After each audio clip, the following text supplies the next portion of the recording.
जनाब सदर, पेश करदा करारदाद हम आज़ाद हैं। हमसे मुराद पाकिस्तान में जीता जागता सांस लेता एक एक इंसान, और आज़ाद से मुराद बेखौफ, लेकिन हमारे सरों पर तो हर वक्त खौफ की तलवारें मंडराती हैं। आज़ाद से मुराद खुद मुख्तार, लेकिन हमारे सियासतदान तो कचकोल थामे अमेरिका के सामने अपनी कौम की अहमियत का सौदा करते हैं।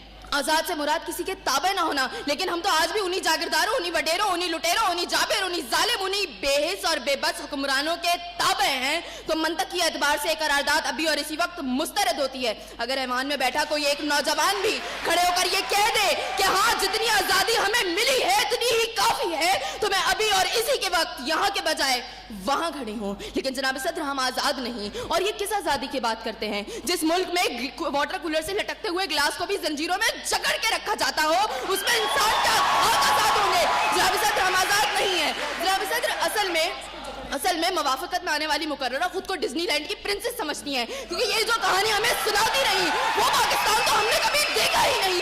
जनाब सदर, जिस मुल्क के सियासतदानों की तरक्की का आलम ये हो कि उनकी दौलतों में दिन दुगनी और रात चुगनी होती हो, और तरक्की का दारोमदार ये हो, तो फिर मैं कैसे कहूँ कि हम आज़ाद हैं? जिन मुल्क के सियासतदानों के नाम पनामा लीक्स में लीक होते हो और स्टोर मचने पर फकत अवाम को लैपटॉप स्कीम का लॉलीपॉप दे जाता हो, तो मैं कैसे कहूँ कि हम आज़ाद हैं? जनाब सदर, जिस मुल्क की हुक्मरानी और हुकूमत का ढांचा तक बैनुल अक़वामी इस्तेमार ने बनाया हो, तो फिर मैं कैसे कहूँ कि हम आज़ाद हैं? जिस मुल्क का अदलिया का सिस्टम तक किसी और का लिया हुआ हो, तो मैं कैसे कहूँ कि हम आज़ाद हैं? जनाब सदर, और जिस आज़ादी की ये बात कर रही थी, जिन हरी झंडियों की बात ये कर रही थी, जब कल यही झंडियाँ हमारी पैरों के तले रोती जाएंगी और कोई उनको उठाने वाला ना होगा, तो फिर मैं इनसे पूछूंगी कि अरे कौन सी आज़ादी?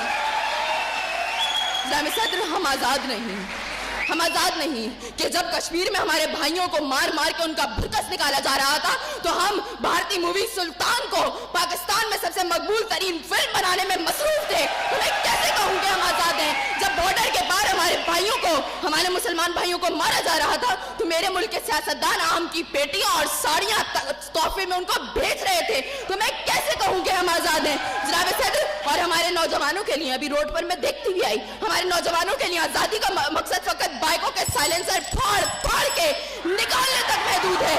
तो मैं कैसे कहूँ कि हम आज़ाद हैं? और जनाब सदर, जिस आज़ादी की ये बात करती है, शायद वो फकत सिर्फ दहशतगर्दों को हासिल है, क्योंकि अब उनका जब जहां जिसको दिल चाहता है मार देते हैं और बड़ी आज़ादी से आकर मीडिया पर कहते हैं हाँ, जिम्मेदारी कबूल। तो जवाब में हमारे सियासतदान फकत मुजम्मत करके नजर आते हैं। अरे कौन सी आज़ादी जिस देश में हर सिमत बर्बादी के साए हों और मुल्क के हर कोने में जुल्म और जबर के बादल छाए हों? तो मैं कैसे खुद को आज़ाद कहूँ जहाँ हक को हक कहने में जबान मेरी थर्राती है? मैं उस देश का बाकी वासी हूँ जहाँ मौत खुशी से आती है।